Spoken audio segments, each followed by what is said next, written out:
inicia ¿con qué? Con una demanda. ¿Qué es la demanda? La materialización de mi interés que estoy teniendo yo. ¿Qué es lo que yo quiero? Y como yo lo necesito, tengo que plasmarlo en el ejercicio de mi derecho. Y para yo plasmarlo existe un documento que se llama demanda. Y esta demanda, ustedes ya lo van a poder desarrollar con su Código Procesal Civil en el artículo 424, donde encontramos los requisitos de la demanda. Esta demanda que se completa para todos los procesos que estamos teniendo, proceso de conocimiento, proceso abreviado, proceso sumario, proceso de ejecución. Todo eso se resume en el artículo 424 de nuestro Código Procesal Civil. ¿Qué nos dice nuestro código? Nuestro código nos habla de la designación del juez ante quien se debe interponer. Estamos ante un proceso de conocimientos.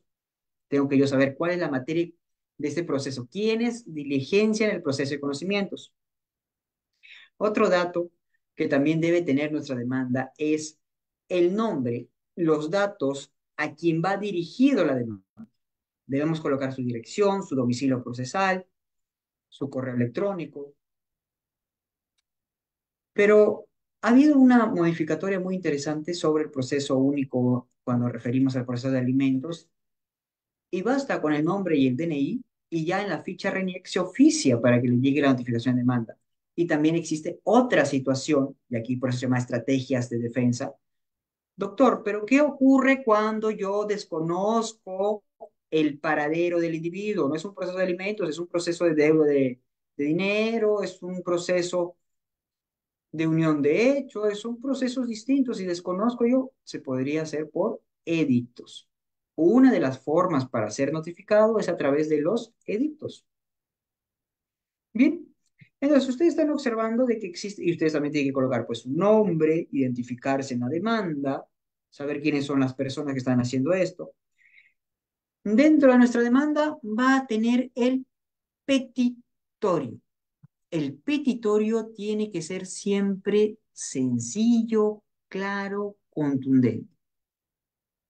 Sumilla, demanda de alimentos. Y abajo que viene primero tu inscripción, luego tu petitorio, tienes tú que ser sencillo y claro, no redundante. Muchas de las demandas que se declaran inadmisibles es porque no son claros con lo que están pidiendo.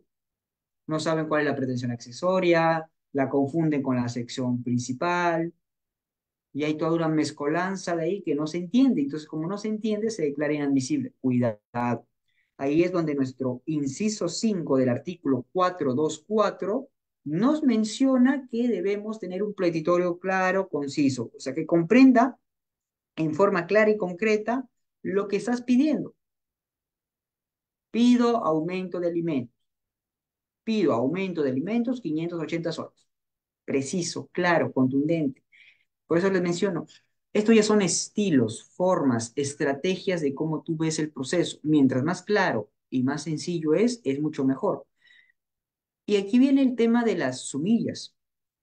Recuerden que la demanda tiene número de expediente, abajo tiene el nombre del especialista, algunos colocan número de escritos, por ejemplo, yo si coloco y les digo a todos mis asistentes y colegas que coloquen número de escritos 001-2024, 002, porque hay que llevar la secuencia. Y luego colocamos la sumilla. La sumilla es ese comentario que va a ser clave para que el especialista o el secretario lo lea. La sumilla tiene que ser una oración o frase como una etiqueta.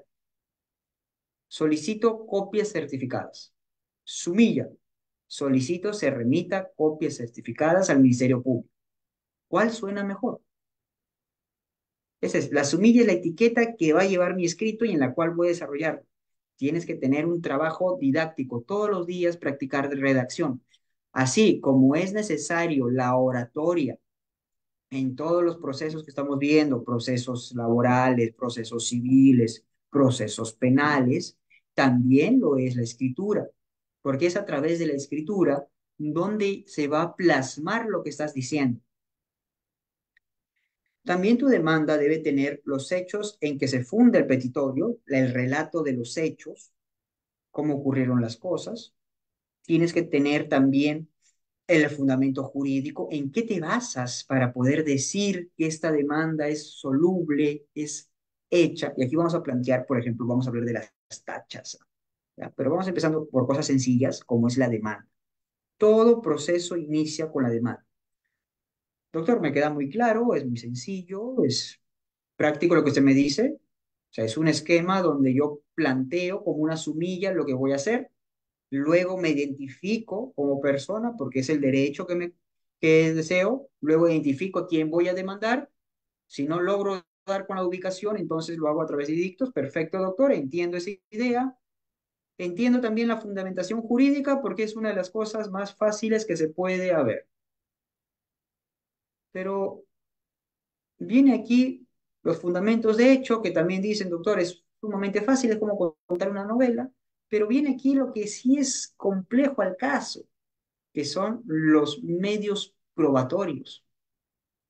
Nosotros necesitamos entender, como abogados, que el juez lo que ameritúa en su sentencia es la valoración de las pruebas, no es los enunciados normativos que tú estés colocando, sino son las pruebas, valoración de las pruebas. ¿Cómo yo introduzco en mis fundamentos de hecho las pruebas que estoy teniendo? Vamos, un proceso de conocimientos donde estemos hablando sobre arras dobladas. Incumplimiento de contrato, estoy comprando una propiedad, esta propiedad, el requisito en el contrato es de que me lo entregue saneado en un plazo de 2 años, no me lo entregó, yo he dado la inicial, entonces tiene que darme la devolución de las arras dobladas. Hemos puesto como cláusula arras dobladas. ¿Qué es, doctor, las arras dobladas? Las arras dobladas es una indemnización que te dan a través del pago que realizas. Si estoy pagando 50.000, significa que como indemnización me vas a dar 100.000 soles, el doble, arras dobladas. Bien, entonces se realiza este proceso, pero ¿cómo yo acredito que hemos puesto unas arras dobladas? Y la mayor prueba que tenemos es el contrato. Este fue uno de los primeros casos que desarrollé sobre las arras dobladas, un proceso que llegó hasta casación.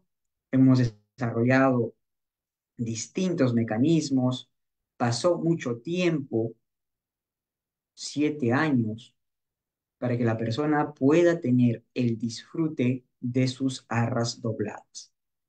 Porque corresponde a lo que yo estoy relatando como fundamentos de hecho, ir colocando como pastillitas, como píldoras, qué pruebas están tomando a este fundamento de hecho. Entonces, es un cuadro de triple entrada. Tenemos fundamentos de hecho, fundamentos jurídicos y los medios probatorios. Si yo digo que hay una cláusula donde se pone las arras dobladas, tengo que irme al Código Civil, citar el artículo que dice arras dobladas, el relato de mis hechos, y dentro de mis relatos de mis hechos coloco prueba de eso, el contrato que se adjunta en anexos. Prueba de eso, la conversación que se ha tenido con la señora a través de los correos electrónicos. Mire, todo esto son medios de prueba. Cuando yo veo afectado mi interés, tengo que acudir al plasmar mi problema en una demanda. El proceso civil es la materialización a través de la escritura, donde va a haber una etapa luego de la audiencia, donde se va a oralizar los comentarios. Entonces, empiezo yo con mi demanda, ofrezco mis medios probatorios y a eso le adjunto la firma mía y la firma del abogado, que es obvio que tiene que ser un abogado colegiado y ya. Muy bien, tengo mi demanda y le corro traslado. Una de las situaciones más controversiales que vamos a ver es la notificación que están teniendo las partes. Si no soy correctamente notificado, ¿qué va a ocurrir? ¿Qué va a pasar? Pues entonces voy a pedir la nulidad procesal. Más de un abogado sabrá estas artimañas que tiene, poder pedir excepciones, poder pedir tachas, poder pedir nulidades. porque de eso nos aseguramos los abogados. Para eso estudiamos el derecho. Una de las muchas capacitaciones que yo he llevado, sobre todo, y es gracias a la pandemia que nos ha permitido la virtualidad, llevé un curso en Colombia. Y en Colombia, yo dije, soy peruano y me elogiaron mucho. Me dijeron, yo he trabajado con peruanos y los peruanos son muy hábiles, porque cuando tienen que resolver un caso, ellos cogen directamente el expediente, buscan vicios procesales para plantear sus recursos de nulidades. O sea, mientras el colombiano, otras personas decían, no, lo que es lógico, pues no, planteo demanda, concesión de demanda, en la apelación, que es lo que digo, no. El peruano al toque ve, observa el expediente, mira los errores y empieza a practicar sus nulidades, sus tachas. Esa es la habilidad criolla en la cual nosotros también tenemos los abogados. Así como existen los palomillas de barrio, también tenemos los abogados de a pie que saben del sistema, conocen el proceso y han tenido una larga trayectoria en estas experiencias judiciales. Porque no se trata de únicamente leer, sino también de ir a los procesos judiciales. Ustedes tienen que ir, así sea el más ínfimo de las audiencias, así sea una audiencia de alimento, tienen que participar. El cirujano se vuelve experto porque está en sala de operaciones. El abogado se vuelve experto porque entra a audiencias. Y es la diferencia con aquellos servidores públicos que desconocen el sistema. Mientras que nosotros, los abogados, estamos teniendo esa trayectoria, esa ejemplificación, sabemos cómo funciona. Muy bien. Entonces tenemos la demanda correctamente redactada con los fundamentos de hecho, los fundamentos jurídicos, nuestros medios probatorios que van a ser valorados, que es la parte más importante de la demanda, lo repito. La parte más importante de la demanda no es como yo relato y maquillo y pongo que la señora de 91 años, cuál es su única propiedad, ha sido despojada. No se trata de una novela, se trata de la valoración de las pruebas.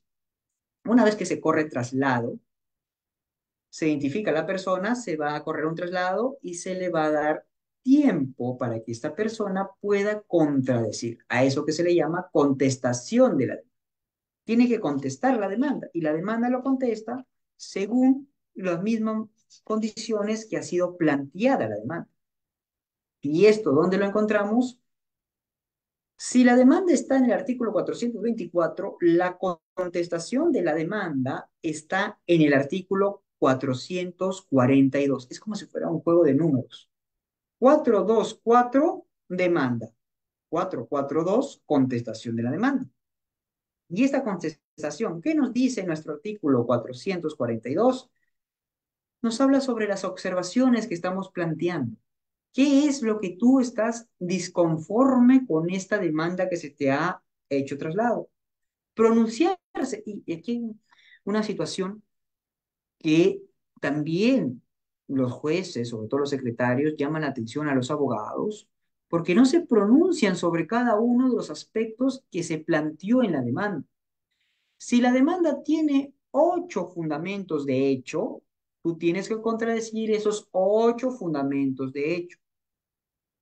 El problema es que cuando estamos en un mundo tan simplificado, donde dependemos exclusivamente de los aparatos electrónicos y dejamos a las inteligencias artificiales que hagan nuestro trabajo, vamos a encontrar estos errores.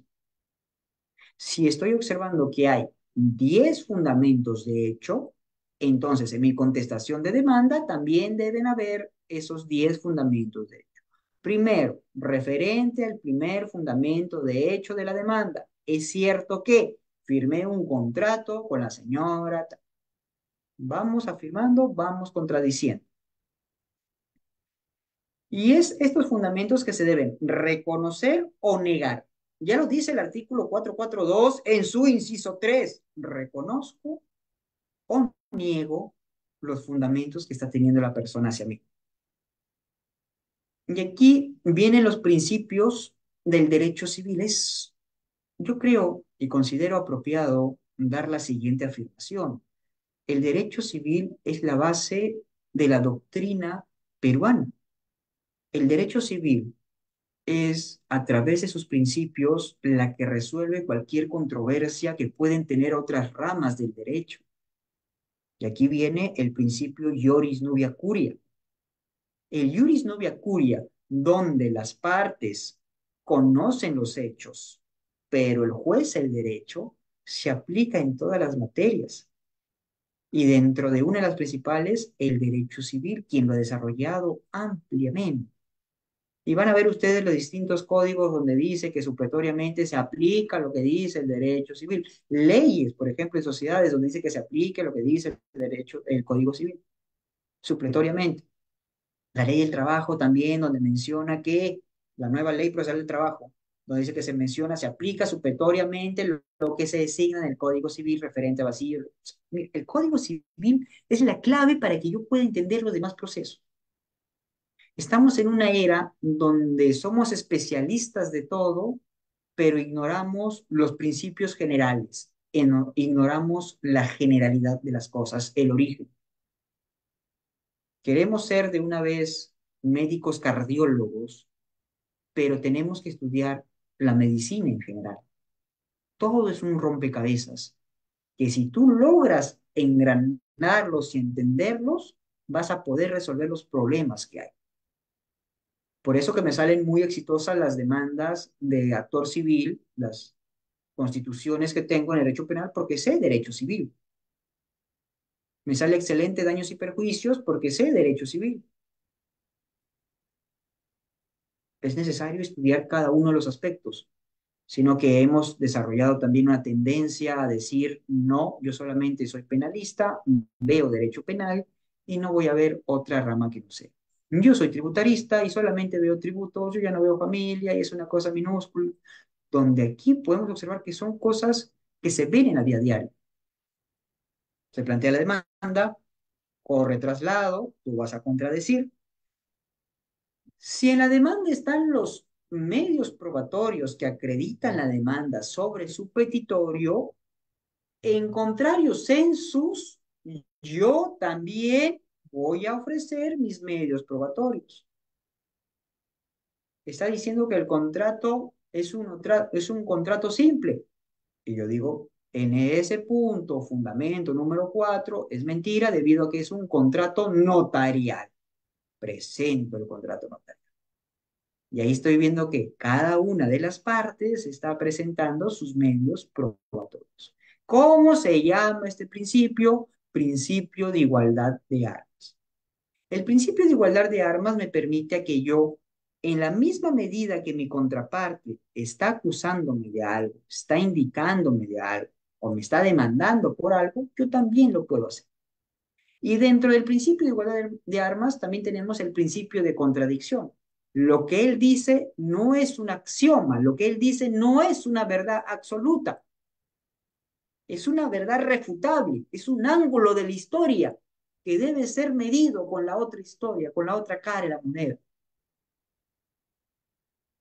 Si escuchamos únicamente la versión de la Caperucita, el lobo siempre será el mal. Es entonces donde tenemos la demanda, tenemos la contestación y va a haber un auto de saneamiento. ¿Qué es este auto de saneamiento?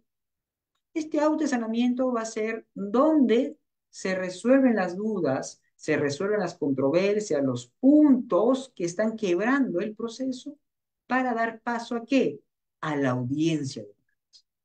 La audiencia de pruebas, donde ya la oralidad ha llegado al proceso civil, donde ustedes van a tener que oralizarlo. Y estos medios probatorios, y van a ver desde el minúsculo proceso que tenemos, que siempre juzgamos de que es ínfimo un proceso de alimentos, donde los alegatos están de por medio, lo dicen los mismos jueces, doctor, sus alegatos de apertura, no hay como el Código Penal que es clausura, apertura, no, solamente son alegatos. Y estos alegatos tienen que ser una síntesis de la demanda que están teniendo. Me acuerdo de uno de los procesos que yo llevo a nivel nacional en la ciudad de Piura, y no se habían puesto de acuerdo en la etapa conciliatoria. Entonces tenían que haber la valoración de las pruebas, donde la juez dijo de que van a ser valoradas las pruebas que se están admitiendo y que en este instante se toman los alegatos de los abogados. Empecé, hablé, di un discurso, mi contraparte se puso nervioso, tartamudeó, y luego, como era una pareja de esposos que querían divorciarse, la mujer le escribió, estaba defendiendo al marido, le escribió, ¿cómo es posible que puedas contratar a tan buen abogado y me dejes desamparada a mí y a tus hijos? Alegar es poder sintetizar tus ideas y es un trabajo constante. Tú tienes que ponerte a prueba, como te menciono, en todas las etapas donde se tenga que oralizar algo, aventura, arriesga, es necesario que lo hagas. Y luego de esta audiencia de pruebas, vamos a tener la sentencia. Bien, este es el proceso de conocimiento puro. Si alguien tiene alguna duda, por favor lo va escribiendo en el chat, porque a veces las dudas, conforme va avanzando la clase, van desapareciendo y es necesario poder interactuar. Pero también existe el proceso de conocimiento por reconvención. Tenemos la demanda, va a haber una reconvención. Si hay una reconvención, también debe haber una contestación de reconvención y nos lleva al autoexaminamiento.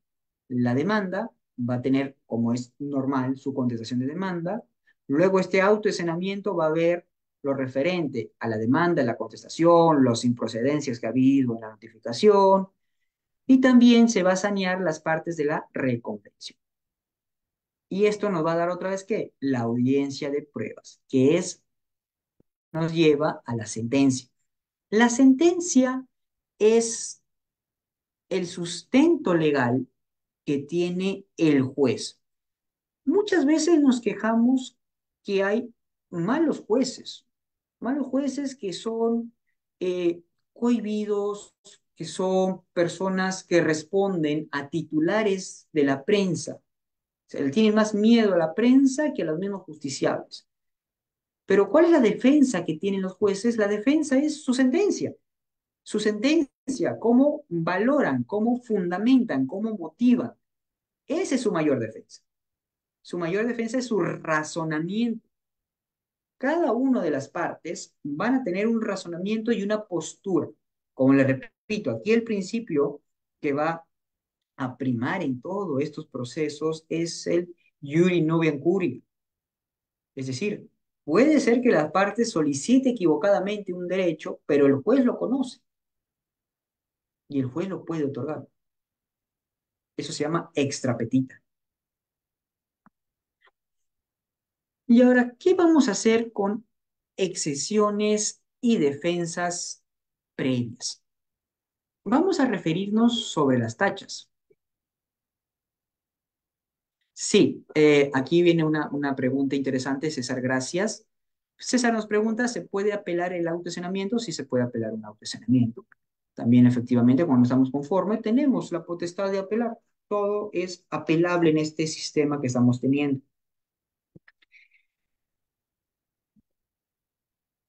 Nuestra demanda va a presentar también lo que son las tachas.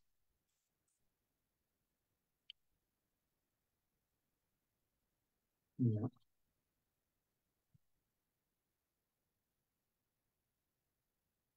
Las tachas que nos hace mención es aquellos que en la demanda no se contempla. Se plantea una tacha a esa demanda y vamos a tener la contestación de esa tacha.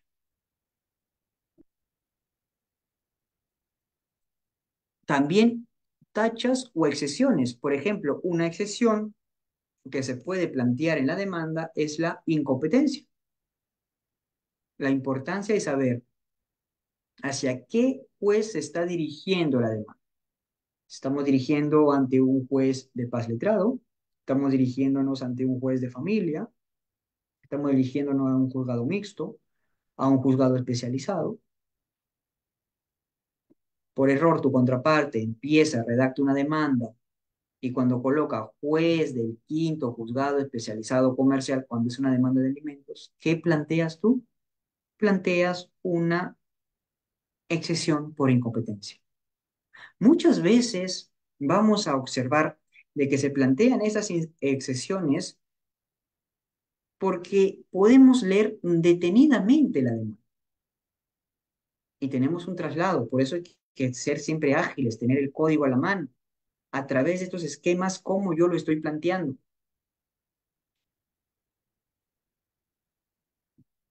Otra excepción, por ejemplo, la representación defectuosa.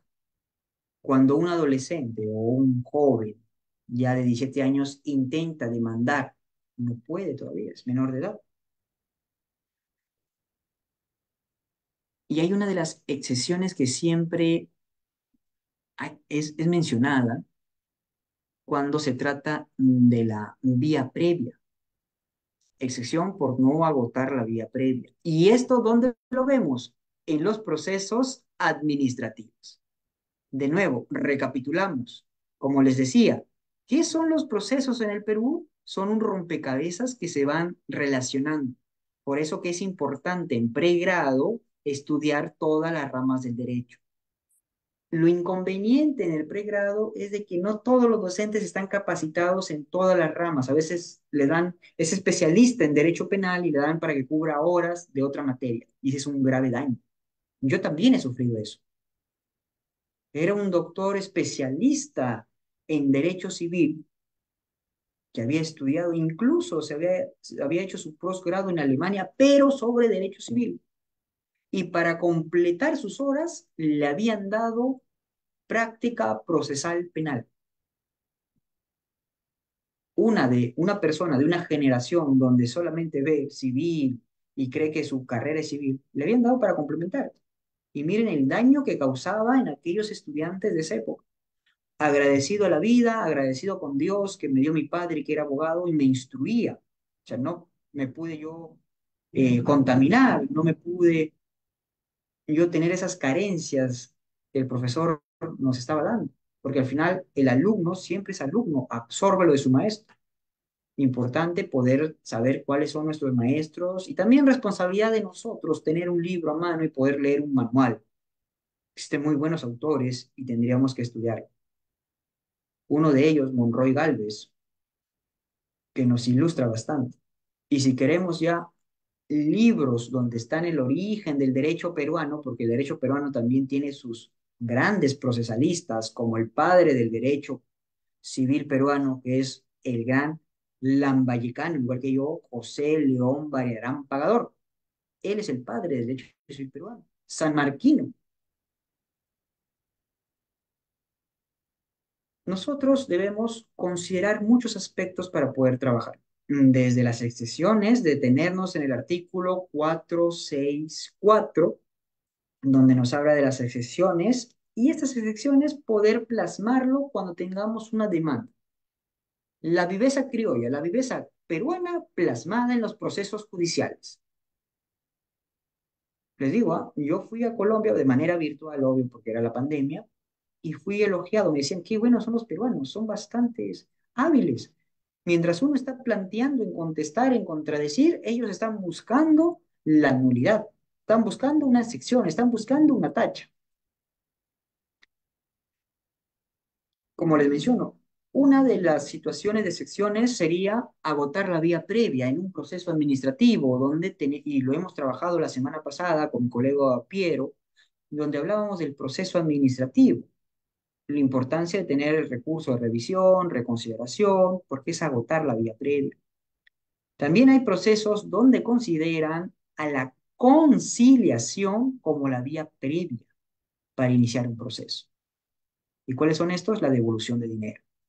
La conciliación, y no está en mi diapositiva, pero sí quiero que tomen apuntes sobre esto. La conciliación es uno de los medios más importantes que tenemos para resolver conflictos.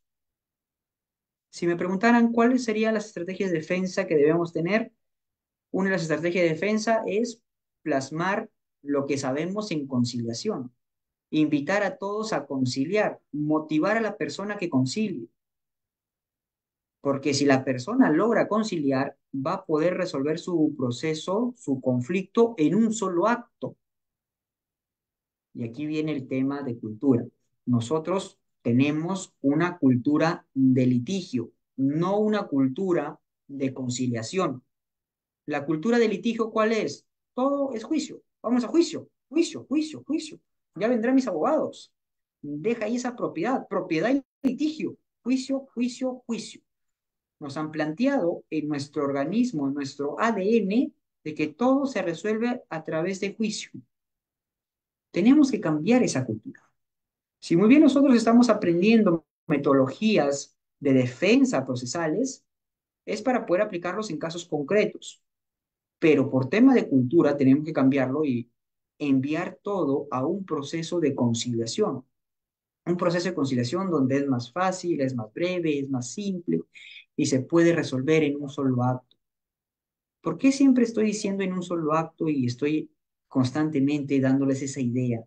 Porque el proceso judicial es un proceso largo, un proceso donde no sabemos qué va a ser la contraparte.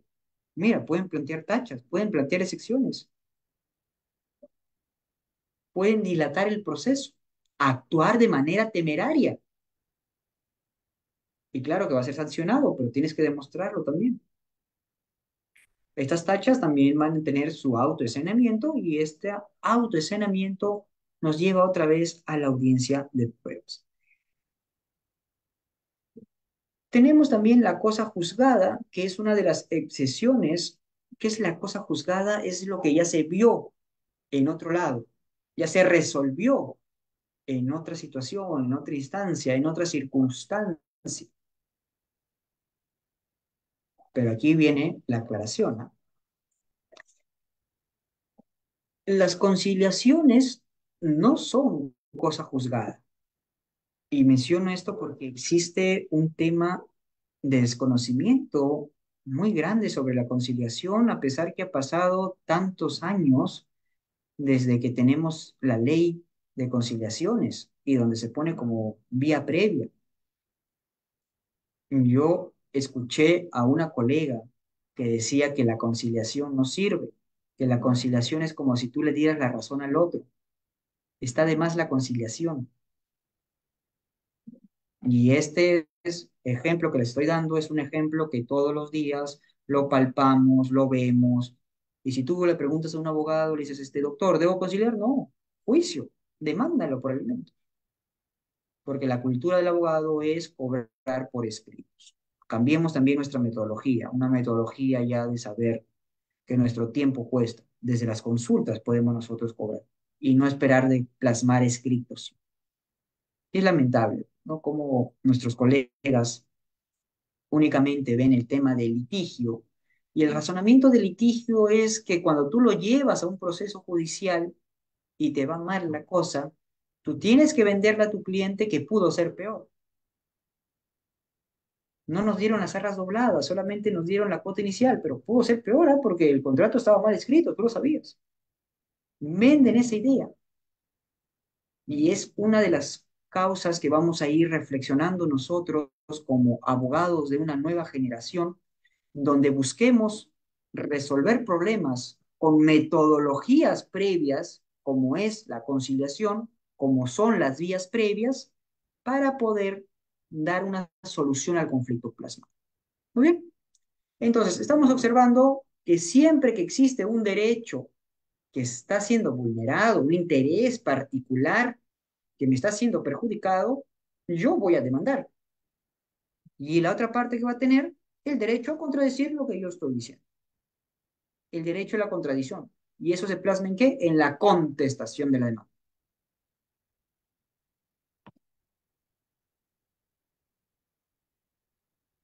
Viene un dato muy interesante, miren, ¿ah?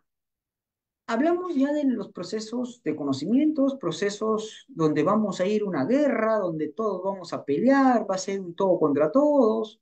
Luego, si es un tema de herencia que entre las otras partes, tema de dinero, devolución de casa. O sea, ahí empezamos a hablar de litis consorte.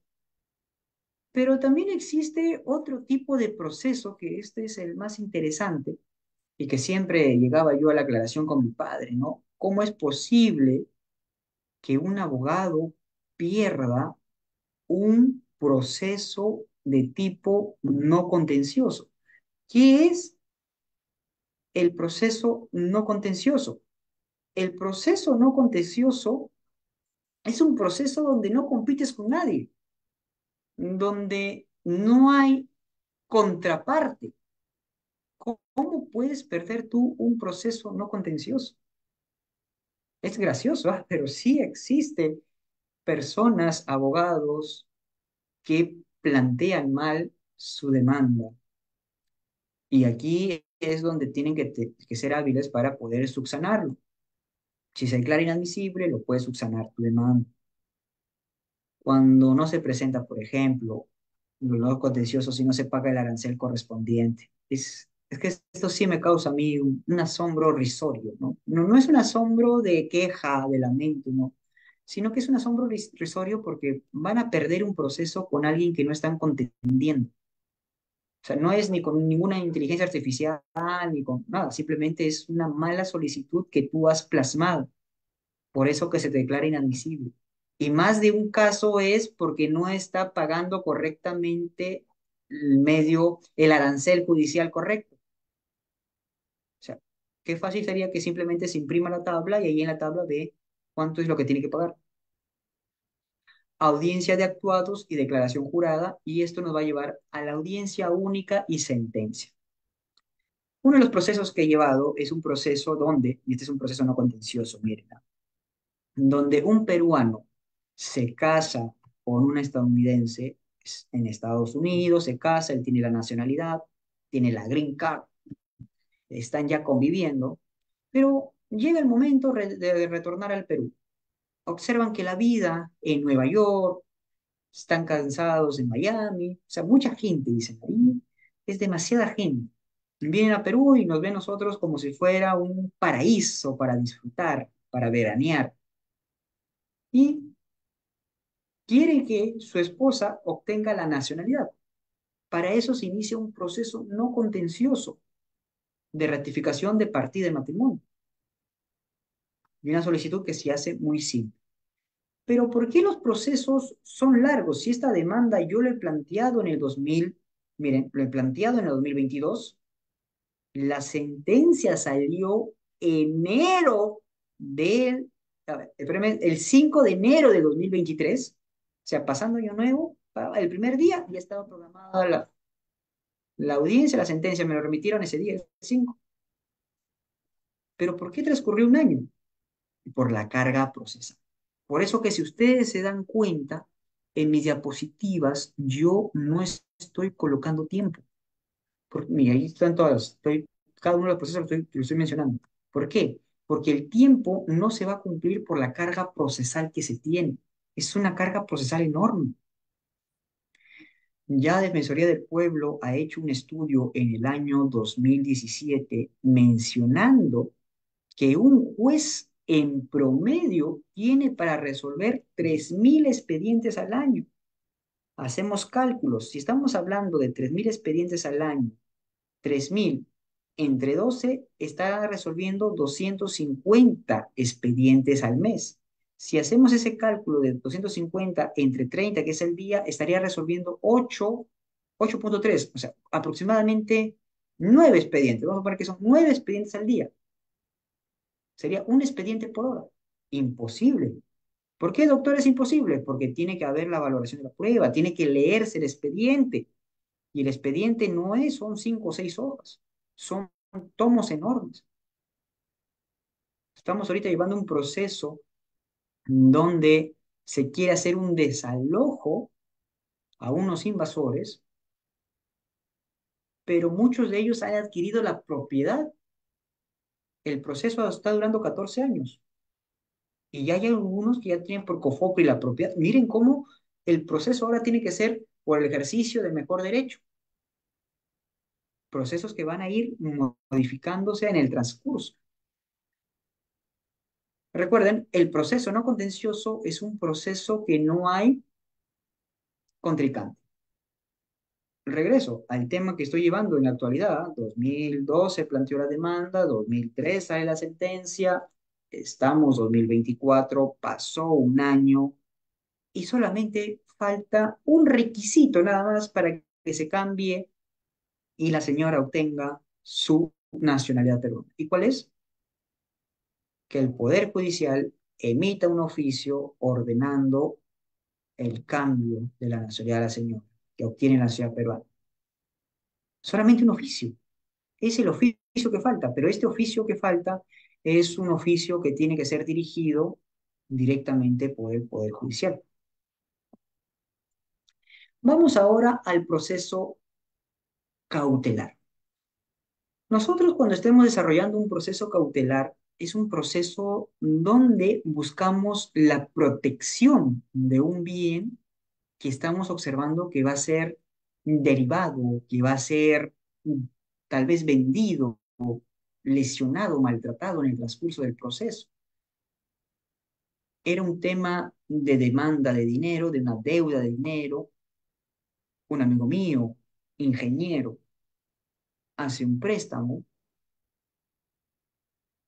pero como está trabajando en mina, se le es imposible regresar de nuevo al pueblo y hacer los pagos debidos. Se le acumula.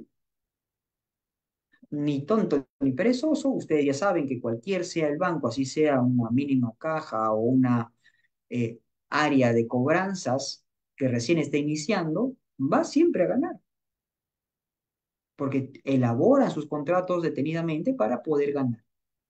Entonces, no pagó a tiempo, se demoró 3 meses, hicieron el cálculo, le cobraron, no respondía porque él seguía trabajando, se iba a otros lugares, hasta tuvo una capacitación de 6 meses que lo llevaron al extranjero. O sea, por lo menos en un año no pudo pagar su deuda. Y de manera electrónica y en ninguna situación.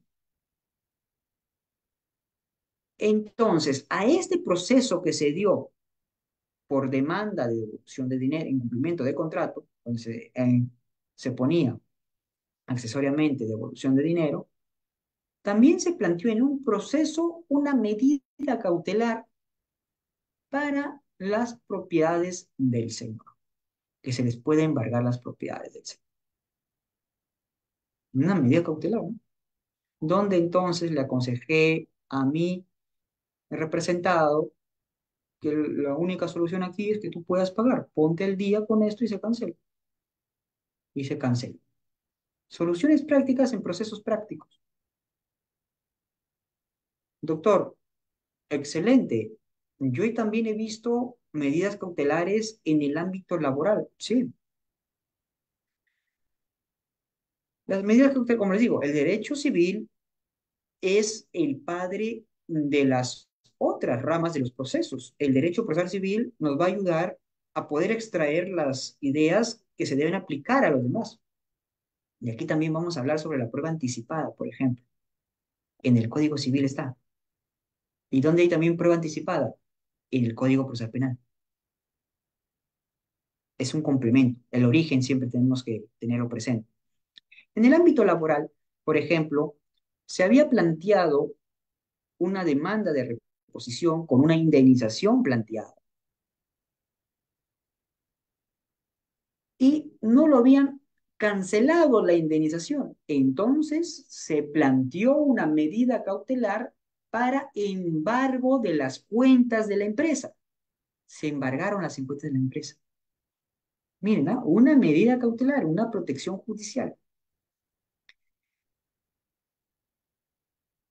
Consensorio de la petición de la medida cautelar sin necesidad del conocimiento de la parte afectada. O sea, no es necesario que se ponga el conocimiento al otro sobre la ejecución de la medida cautelar, sobre la condición, sobre la petición que estoy teniendo. Ejemplo, como les pongo, el tema de embargos de cuentas.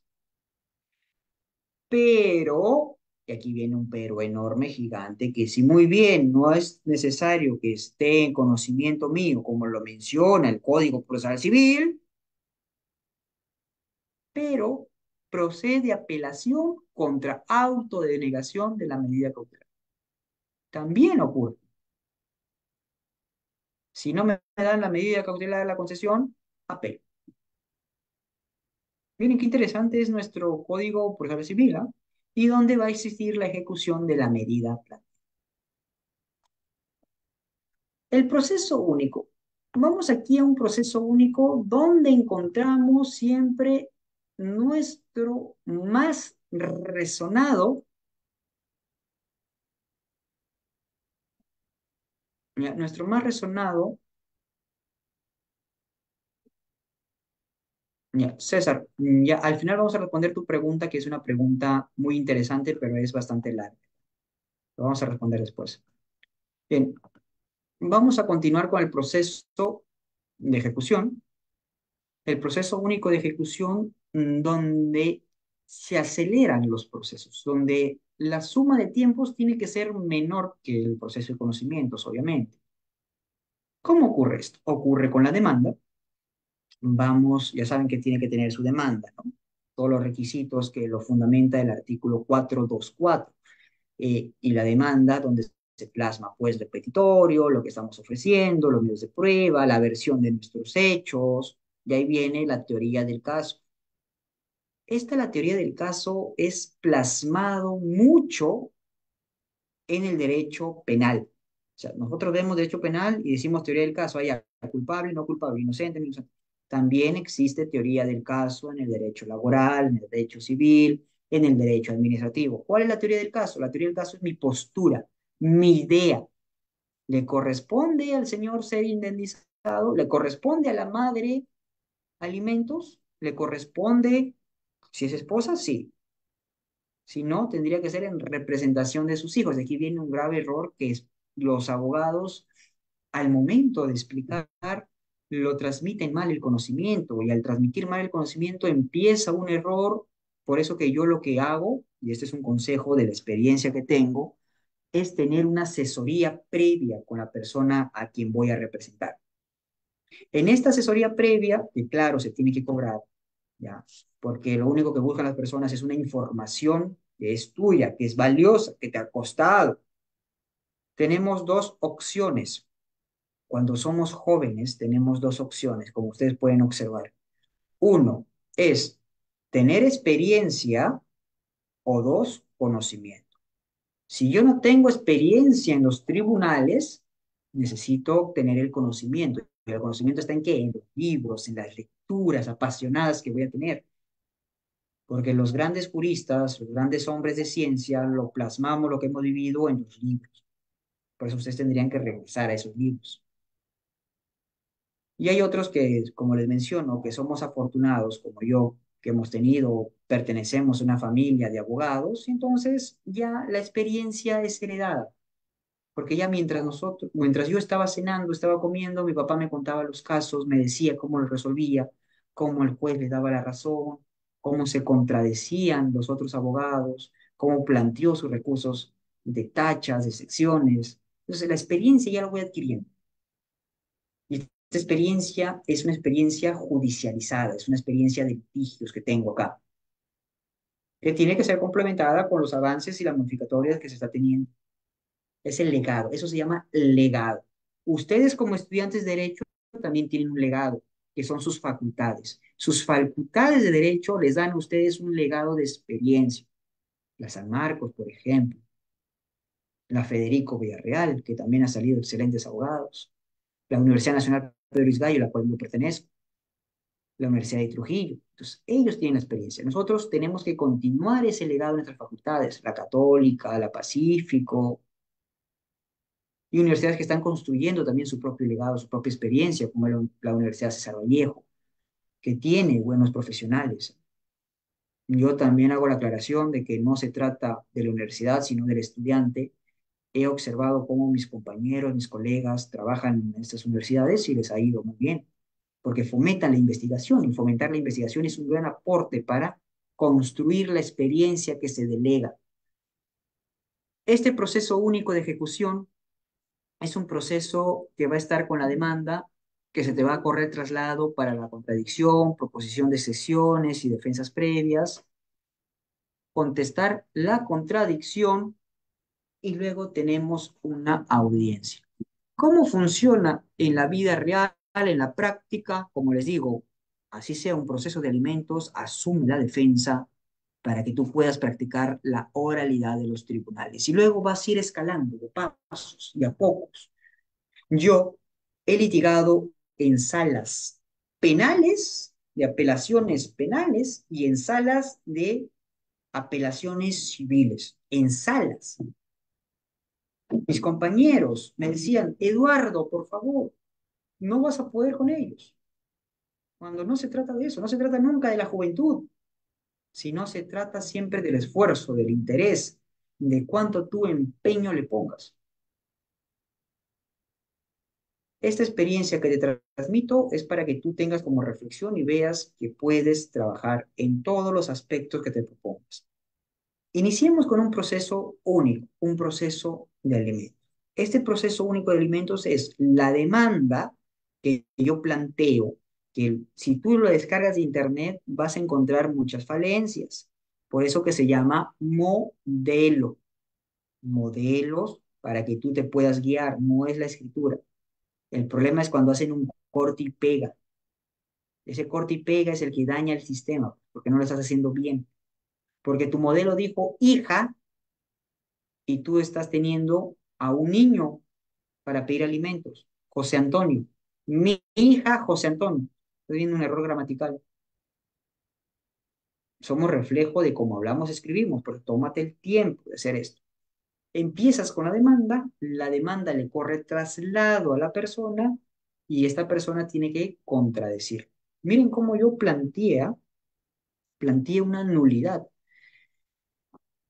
y en un proceso de alimentos, un proceso único. Por eso que la experiencia siempre sirve compartirla para que ustedes, cuando tengan un caso similar, puedan resolverlo también de igual medida o compararlo cuando exista una modificatoria. El proceso es el siguiente. Mi patrocinado se había separado de su pareja y se había ido a trabajar al extranjero. Ya está viviendo en el extranjero, ya llevas 4 años trabajando en el extranjero, tiene su residencia ahí, con la nacionalidad incluida, pero durante ese tiempo de 4 años no hay problema. Trabaja, pasa dinero, le da a su ex conviviente el dinero y todo bien. ¿Cuándo surge el problema? Y esto quiero que vean que el derecho es derecho de intereses. ¿Cuándo surge el problema? Cuando la ex conviviente se entera que mi patrocinado se casó. O sea, ya está teniendo 2 años de matrimonio. Se casó. Pegó el grito al cielo. ¿Cómo es posible que no me había dicho nada? Y lo demandó. Pero la malicia de la madre, de la ex conviviente, es que lo demanda, pero lo demanda en la anterior dirección donde vivían juntos. Recuerden, son convivientes o ex convivientes, no, no es un matrimonio. No están declarando que han sido casados en Perú, no. Él sigue siendo un hombre soltero, terminó la convivencia, se fue y está dando la mantención de los hijos, obligación. Sino que el problema es de que la persona cuando termina una relación quiere volver con él o quiere obligar que ame a los hijos. No puede ocurrir. No porque tú lo demandes, el hombre regresará a tus lados y empezará de nuevo a tener esa familia que siempre han tenido. No, ya es un tema psicológico. Lo que deben ver esos procesos de familia y muy bien con las leyes que están avanzando es de que están teniendo un equipo multidisciplinario para poder desarrollar estos procesos. Y dentro de ellos están los psicólogos para poder ver estos temas. Muy bien, entonces la señora lo demanda a mi patrocinado en la dirección donde convivían, donde estaban conviviendo anteriormente. Llega la demanda, no se responde la demanda porque el patrocinado no está teniendo conocimiento, se le declara rebelde, se fija fecha para audiencia y es ahí donde recibe un correo electrónico del abogado de ella para que puedan conciliar. O sea, él quería que concilien antes de llegar a juicio y le manda un correo electrónico. Es aquí donde se contacta conmigo, me dice Eduardo, mira, ha pasado esto, dice que soy rebelde. Pero ¿por qué voy a ser rebelde si yo no vivo ahí? Prueba de eso mi DNI, donde saca su dirección, que está allá en Uruguay, su carnet de residencia, que reside en Uruguay, su contrato de trabajo, donde dice que reside, su contrato de alquiler de casa, donde dice que vive. Y ya van viendo 4 años. Que se planteó nulidad de auto. Y esa nulidad hizo que de nuevo se corra traslado otra vez al proceso. O sea, la señora ya había demandado y había pasado un año, mire, y todo ese año fue en vano. ¿Debido a qué? A que actuó de mala fe. Actuar de mala fe siempre va a tener consecuencias posteriores. Nosotros debemos ser hombres que se pueda llegar a un lado. A ver, me estás escribiendo. Alex, claro, escríbelo ahí, por favor, para luego poder responderte tus dudas. Ya, por favor, escríbanlo para no perder la hilación del tema. ¿Sí? Gracias. Entonces, miren, la importancia de esto, la importancia de nosotros poder entender el proceso. Se corrió traslado correctamente a mi patrocinado, ya por intermedio de mi casilla electrónica, se respondió y se obtuvo una sentencia que era lo mismo que le estaba pasando en alimentos. Y cuando la señora planteó la liquidación, se presentaron los giros que se estaba haciendo, donde no, más bien esa liquidación que se planteó, él lo había hecho de más, había pasado. Y ese es el proceso único, un proceso único de audiencia de sentencias, donde nosotros buscamos siempre compartir la experiencia. Vayan a juicio, por favor, eso es lo que quiero invitarlos yo a ustedes, que vayan a juicio, practiquen sus alegatos, empiecen con procesos únicos, luego procesos que los lleven a los juzgados mixtos, a los juzgados especializados, y así van llegando hasta estar en sala. La oralidad de nuestros procesos es necesaria, porque a través de la oralidad vamos a ver el principio de inmediatez. Y el principio de inmediatez es ponerse en contacto con las pruebas, con las partes, saber qué es lo que ha ocurrido. Y con eso se resuelve. Vamos ahora a desarrollar lo que llamo yo las estrategias de defensa. Si muy bien ustedes ya lo han estado analizando, como yo vengo planteando muchos de nuestros trabajos que estamos teniendo, y yo empezaría por una estrategia que planteo y les digo a muchos de mis colegas, sobre todo ahorita que soy jefe de prácticas de mi universidad, que apliquen el auxilio judicial. El auxilio judicial para aquellas personas que no tienen recursos. Estrategias de defensa. Las estrategias de defensa son aquellas donde yo observo qué situaciones se pueden aplicar para qué personas se pueda. Miren, ¿no? Y esto ocurre cuando es un distrito calificado como extrema pobreza. Aquellos distritos que son calificados como extrema pobreza están exceptos de aranceles, porque son pobres. Y un juez que venía pues, de una capital provincial desconocía esto y sentenció en contra del patrocinado porque no había pagado los aranceles. Se alcanzó la resolución, doctor, mire esto, y cambió el tono de la argumentación. ¿Qué son los auxilios judiciales? El artículo 179 de nuestro Código Procesal Civil, que nos menciona sobre el titular del auxilio, se considera auxilio judicial a las personas naturales que para cubrir o garantizar los gastos del proceso pongan en peligro su subsistencia y la de quienes ellos dependen. Auxilios judiciales. Se debe pedir, lo puedes hacer. Si estamos observando que es una señora que va a perder su casa y no puede contestar la demanda porque no tiene ingresos, pida el auxilio judicial. Lo menciona el título séptimo en el artículo 169.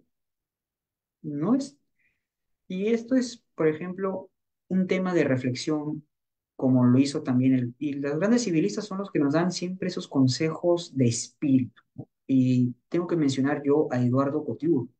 Eduardo Couture, dentro de su decálogo de abogado, nos dice el mandamiento número 4, luchar por la justicia. Tu deber es luchar por el derecho, pero cuando encuentres en contradicción el derecho con la justicia, opta por la justicia. Esta es una reflexión que también te la quiero yo dar, porque como abogados que trabajamos, como profesionales, ¿qué es lo que buscamos? Siempre buscamos un ingreso, un pecunio, para que podamos subsistir, es lógico. Pero dentro de todos esos casos que tú vas a poder tener, siempre va a haber uno que va a despertar la llama y la pasión de la justicia. Más de una vez me ha pasado a mí que he quedado decepcionado cuando realizo una demanda de alimentos o cuando estoy realizando una demanda de tenencia y las personas regresan. Quedo yo al aire, quedo yo vacío. Pero dentro de todo ese grupo de personas que me decepcionan, siempre hay uno o dos personas que despiertan el interés de defenderlas apasionadamente, sobre todo en estos temas de familia. Nuestras colegas mencionan que el derecho de familia es uno de los derechos más fáciles que hay. Yo estoy en la postura de que no. El derecho de familia es uno de los derechos más complejos que tenemos. ¿Por qué? Porque estamos velando por un interés superior de un niño que no sabemos cuál es el interés que tiene, porque todavía no está en el agrado o en la magnitud de saber qué es lo que desea. Ante un divorcio, lo más fácil es repartirse los bienes, pero tú no puedes repartirte los niños, los hijos. Un derecho de familia siempre es más fácil y se resuelve rápido, hay que demandar. Por eso que les digo, hay que cambiar nuestra cultura de litigio por nuestra cultura de conciliación. Trabajemos constantemente las conciliaciones. Muy bien, esa sería una estrategia de defensa cuando estemos trabajando las tasas judiciales. Si yo tengo que hablar sobre los medios probatorios, la valoración de los medios probatorios, esto tú lo vas a encontrar en el artículo 188 de nuestro Código Procesal Civil. Un adelanto maravilloso que hemos tenido, que es el Código Civil, ¿verdad? Donde nos dice que los medios probatorios tienen por finalidad acreditar los hechos expuestos por las partes, producir certeza en el juez respecto a los puntos controvertidos y fundamentar sus decisiones. Hoy en día, la tecnología nos asegura brillantemente sobre estos medios probatorios. Nos puede generar, ¿qué? Un razonamiento estable, un video para que yo pida daños y perjuicios de cómo un carro no puso el freno, la empresa tal no puso el freno respectivo y el carro se fue cuesta abajo y aplastó mi puesto. Daños y perjuicios. Quiero comentarles cómo yo resolví un caso. Miren, el caso es el siguiente. Está habiendo una construcción, está llegando la construcción al cuarto piso. Esta construcción coloca un tanque elevado, pero están colocándolo encima de tablas. Se han hecho un puente, no un armazón de fierro o no de concreto, lo hicieron de madera. Terminó la construcción, pasaron unos 3, 6 meses. El sol, el peso, el aire son elementos que deterioran los materiales.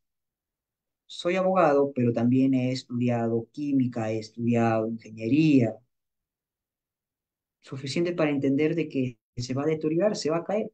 O a la simple lógica, ese tanque elevado va a ceder. Esto ocurrió en una quinta. Entonces, al costado, la infraestructura de 4 pisos, enorme, bien amoblado con sus grandes ventanas, y un tanque elevado sobre un puesta de madera, un armazón de madera.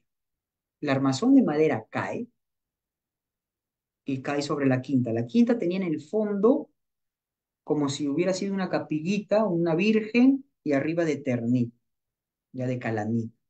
Al caer eso, parte del eternit que estaba cubriendo la parte de la quinta, ya saben cómo son las quintas en Lima, son como casonas y dentro de las casonas son como mini departamentos, a eso se le llama quinta. Entonces, este tanque cae sobre lo que tenían como una virgen con el techo de ternit, lo parte y llega al piso y también rompe el piso. Que son casas antiguas, bueno, también sufre daños y perjuicios el piso. Miren la actitud de la señora. Los dueños de la quinta llaman a la señora, a la vecina, que es propietaria de ella. Dice, no, no voy a pagar nada. Esa no ha sido mi responsabilidad. ¿Yo acaso lo he tumbado? ¿Yo acaso lo he empujado? ¿Sí? La junta ahí de la quinta dice, perfecto, no quiere, vamos a llamar a la policía. Y seguía con sus actitudes, ¿ah? No, yo no voy a pagar nada. ¿La policía por qué viene? ¿Aquí acaso hay muertos, hay heridos? No, simplemente se ha roto un techo, se han roto el piso, se malogró. Ah, bueno, entonces los de la quinta vamos a llamar a mi abogado. Llamaron a su abogado y adivinen pues, llegué yo, llegó este pechito, y ahí es donde la señora más se logra con miel que con hiel, ¿ah? No llegué con una actitud de que la voy a meter a juicio, vas a ver daños, no. Mira, mire, esto es sencillo, es un proceso donde la responsabilidad es de usted, va a gastar más en abogados, es mejor que conciliemos sobre la reparación que va a tener. Se concilió, se llegó a un monto, uno de los vecinos era ingeniero, hizo el cálculo, vio que se iba a gastar unos 3.000 soles más o menos en remodelar esa parte, incluyendo el piso, y se firmó el acta de conciliación con el representante de aquí. Se resolvió el problema solamente llegando a conciliar. Estrategias de defensa. Cuando nosotros hablamos de estrategias de defensa, tenemos que ver las soluciones más rápidas, prontas y necesarias para resolver un conflicto. Los medios probatorios son esos medios que me van a ayudar. Y justo, como te estoy diciendo, ¿ah? Le enseñé a la señora, mira señora, usted va a gastar mucho en abogados, justo uno de los adolescentes, uno de los, aquí de las quintas con sus hijos, están firmando y firmaron esto. Y se ve cómo se cae. ¡Pah! Cae en el piso. Justo ese día cuando graban, pues, ¿no? La gente siempre graba sus TikToks, graban sus videos, ¿no? Y justo cuando está empezando a bailar su baile haciendo, graba exactamente cuando se cae. ¿Eso qué se considera? Según el artículo 188 de nuestro Código Procesal Civil, los medios probatorios que son necesarios para que el juez pueda resolver el proceso. ¿Se puede presentar un video en nuestro proceso civil? Sí, se puede presentar.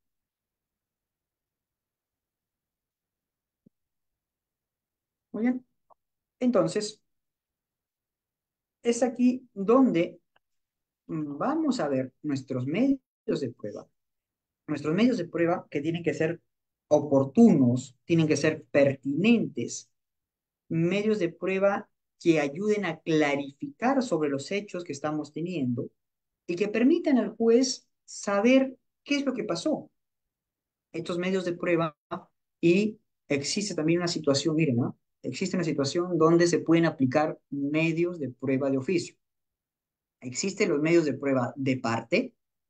Estos medios de prueba de parte son los que yo coloco, los que yo ofrezco, los que yo brindo, y el juez también puede activar los medios de prueba de oficio. Y existe aquí un conjunto de colegas doctrinarios que están en contra de las pruebas de oficio, porque las pruebas de oficio siempre van a dar el balance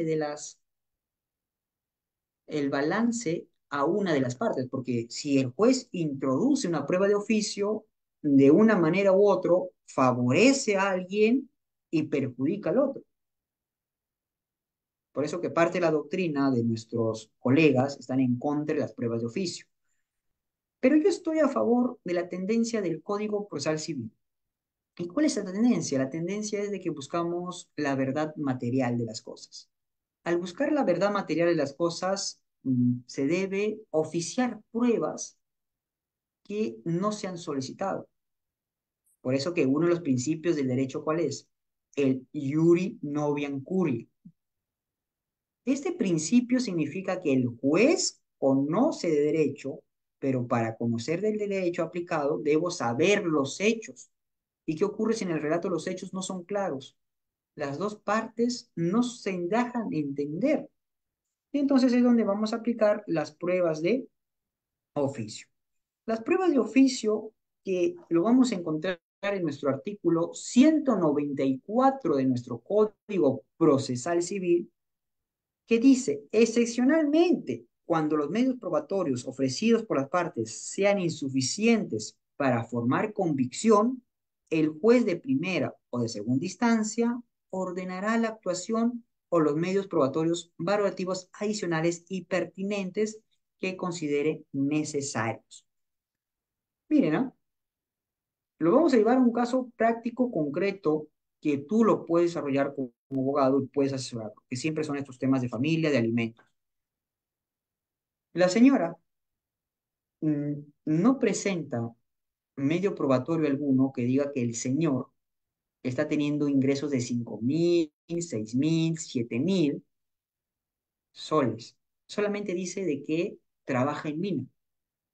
Entonces, el juez de oficio va a emitir un oficio hacia esa entidad que está señalando para que le den un reporte sobre el señor tal. Y el reporte que le están dando, esa información que le están dando, lo va a incluir en el expediente. Prueba de oficio. O sea, el mismo juez está requiriendo información adicional para poder saber qué es lo que está pasando. Y ahora con la nueva ley de alimentos que ha tenido su modificatoria, donde, miren, ya había una interpretación de la casación también, ¿ah? Esta interpretación de la casación 2022 menciona, aquí quiero que por favor prestes mucha atención, ¿qué es lo que menciona? Menciona lo siguiente, que no es necesario acreditar los ingresos, sino más bien se va a sentenciar bajo la suposición de la capacidad de los ingresos que puede tener la persona. Doctor, esa leguleyada me parece muy complicada. Te lo sintetizo.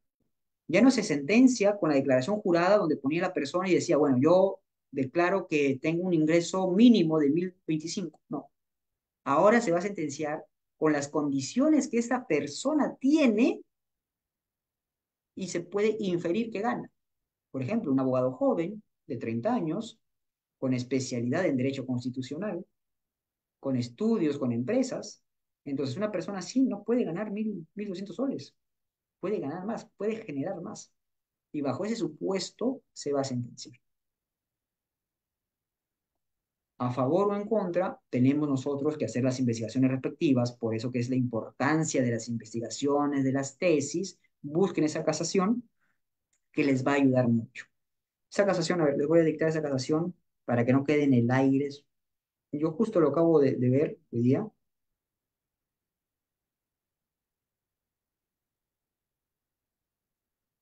y se lo acabo de mandar yo a mis alumnos, porque como estoy yo como jefe de prácticas, es lo que hago. Es el expediente 007-2022. Lo pueden encontrar en el portal jurídico. El padre debe proporcionar pensión a sus hijos aunque no tenga trabajo fijo, pues capacidad económica no se mide por cuánto ingreso tiene, sino cuánto puede generar. Mire, ¿no? O sea, ya se acabó esa leguleyada, esa artreta donde decían de que no tenía capacidad ni ingreso, sino que ahora es la capacidad que tú puedes generar. Eres un hombre joven, eres un hombre de 50 años, tienes 2 carros, 3 carros, 5 propiedades, o sea, ya se va a mencionar todo esto. Y aquí es una de las valoraciones de la prueba, les menciono esos procesos porque son uno de los procesos que puedes llevarlos tú. ¿Cómo era el razonamiento de una de las juezas que desarrolló esto? Lo estoy hablando en el norte del país, esto te lo digo que ha sido en Piura. Hace lo siguiente, el señor dice que tiene gastos de ropa, personas que le pagan la ropa, tiene persona, paga menú, tiene que pagar el recibo de luz, agua, teléfono, le pasa pensión a su mamá, dice que le paga el estudio a sus hermanas, empieza a colocar un montón de gastos. Su abogado lo aconsejó eso, ¿no? Seguro pensó de que mientras más gastos tenga, es mejor. El juez razonó del siguiente modo, a ver, usted está gastando tanto, está gastando luz, agua, teléfono, quien le lave, está gastando en alimentos, en menú, o sea, usted está comprando menú, no está preparándose nada. Empieza a hacer el sondeo, usted está teniendo un gasto mensual de 3.500 soles. entonces sí puede pasarle una pensión de 450 soles a su hijo. Y sentenciado. 450 soles. Desde ahí entendí cómo la lógica del gasto, donde uno aseveraba de que porque tenía gastos ya no podía pasar alimentos, no es una lógica aplicable. La lógica del gasto no es una lógica que me va a decir a mí, pues tú gastas tanto, entonces ya no puedo pasar, ¿no? ¿Cuál es la lógica del gasto que sí realmente asevera eso? Es cuando tengo otras deudas de alimentos. Ahí sí. Pero en estas situaciones, como la menciona, de que estoy pagando tanto, que lo estoy desarrollando, no. Bien, eh, es amplio el tema. Yo quiero sintetizar mis ideas con el artículo 202 sobre audiencias de pruebas. Las audiencias de pruebas será dirigido personalmente por el juez bajo sanción de nulidad antes de iniciar la toma de cada uno de los convocados o promesas a decir la verdad, la formulación de juramento y promesas. La valoración de medios de pruebas está siempre por el juez de por medio. El juez va a ser el garante, es quien conduce, quien direcciona, el director de la audiencia. Él no puede delegar funciones, porque si no estaríamos bajo una nulidad. Estoy cumpliendo la hora, me gustaría, por favor, tenían preguntas, si alzan la mano para poder responderlas. Ahí Alex Portillo está levantando la mano. Sí, me gustaría escucharte, Alex.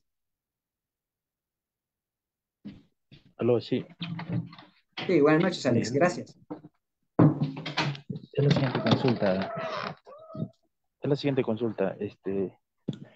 El día viernes de la semana pasada presenté la demanda contenciosa administrativa, siendo ese el último día en que vencía los 3 meses para la caducidad del proceso contencioso administrativo.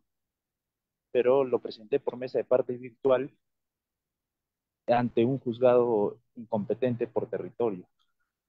La pregunta es, cuando ya se ve que este juez incompetente declare su incompetencia por territorio y lo derive al juzgado competente, el juzgado competente eh, podrá declarar la caducidad de la presentación de la demanda contenciosa administrativa. Por principios, sobre ya ibas a tener que alegar los principios, no. Uno de los principios es de que tú estás cumpliendo con el plazo y existen errores que se pueden cometer al momento de subirlo por mesa de partes, por nuestra casilla electrónica. A veces nos confundimos, ¿no? Debes de ponerle, ahí sale la dirección, debes de ponerle Chiclayo, le puse Íllimo, que es otro distrito de otra provincia de Lambayeque, pero se va a derivar y he llevado, por eso así, ¿ah? Entonces, lo derivan y ahí el juez competente no va a plantear la caducidad, porque ha sido planteado dentro de la fecha. No, se deriva de un proceso a otro, se deriva. Doctora, entonces la fecha de presentación eh, electrónica, o sea, es la que se va en sí a valorar, ¿no? Sí, exacto. Y es ¿han tenido problemas? ¿Eres abogado, Alex? Sí, sí. Alex, ¿has tenido problemas con la casilla? Hoy he intentado subir unas 3 demandas, pero no he podido. Sí, sino que, ¿qué pasa? Que en esa parte virtual aparece, por ejemplo, el mensaje de que no hay secretario de turno este, en ese juzgado. Entonces, sin embargo, ingreso a otro juzgado de la misma región y ahí sí, normal, se puede ingresar el escrito de demanda, pues, ¿no? Ujú. Y eso hay que decir, tomar siempre captura de pantalla de los errores que estamos teniendo. Bueno, Yo le he enviado esos pantallazos al correo de, ¿cómo se llama? Que aparece del soporte el soporte técnico técnico. sí, soporte técnico. Le he enviado, pero bueno, no han contestado, ¿no? Sí, sí, no, no contestan, pero sí es válido, ¿ah? Ahí no se puede decir que se ha fenecido tu derecho, que ha caducido, porque lo has presentado dentro del plazo estipulado, del plazo de ley. Sino que, sino que el temor era de que, digamos, el juez competente, cuando llegue, digamos, ya el escrito, ¿no? Luego de la derivación, pueda contabilizar el plazo, pero desde que llega a su juzgado. No, no, no puede hacer eso, porque obviamente se va a tomar desde que tú planteas, desde que tú lo presentas. Desde ahí corre el plazo. Ya, ya, ya, ok, muchas gracias, doctor. No, gracias a ti, más bien por la intervención. Sí, sí. Bien, si no hay otras dudas, si no hay otras preguntas, entonces quiero agradecer una vez más al Diario del Abogado por permitirme estar aquí presente con ustedes. Espero que la experiencia que he tenido en los tribunales sea fructífera con ustedes, les pueda llegar a buen puerto y sobre todo, lo más importante, que podamos defender causas justas. No nos dejemos llevar por temas económicos, sino más bien por ayudar a las personas. Desde mi experiencia como abogado, como les digo, yo he sido una de las personas muy decepcionadas porque regresan las personas, o sea, te dejan con la demanda puesta, te dejan ya para presentarlo o en medio proceso y están regresando. Pero dentro de todos esos casos, siempre hay personas que te devuelven la fe al sistema. Te dicen de que sí, valió la pena estudiar derecho, valió la pena ser abogado, valió la pena tantas horas de esfuerzo. Bien, si no tienen más preguntas, entonces eso sería todo conmigo. Gracias y nos estaremos viendo en otra oportunidad. Buenas noches.